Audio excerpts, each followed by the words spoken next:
E aí galera, beleza? Mais um vídeo aí, ó. Mais um vídeo meio comparativo aí, ó. Entre o 17260 Volks para o 1724. Só faltava esse comparativo aqui, ó. Vocês estão vendo aí, ó. 17260, 6 cilindros. Olha a marcha lenta dele.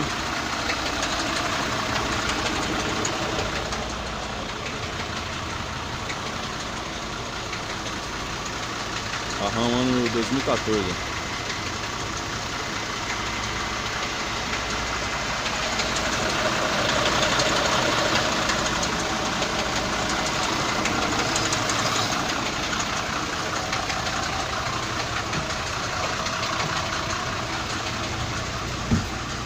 Acelerada aqui no monstro.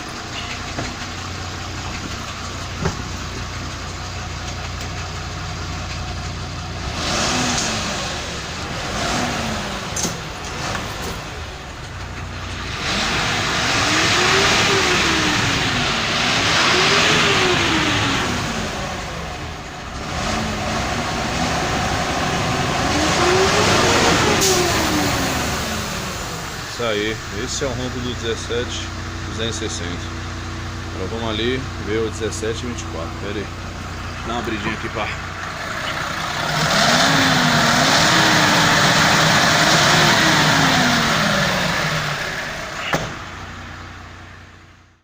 Mercedão aí, ó, 2020.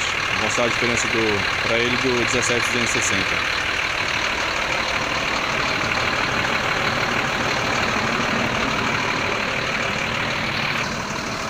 Melhoradinho para nós aí, casca.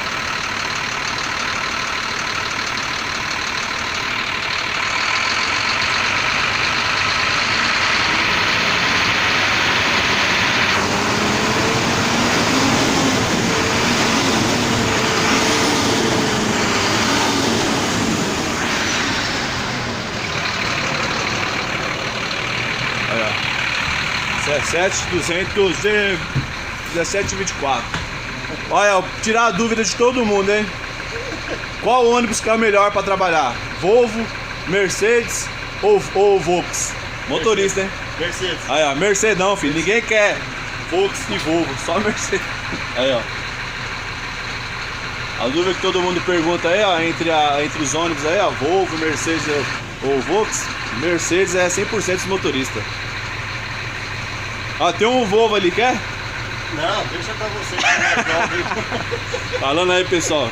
Então, se inscreve no canal aí, ó. Deixa aquele like aí. Esse aí, ó, os comparativos aí do Mercedes pro Volks, beleza?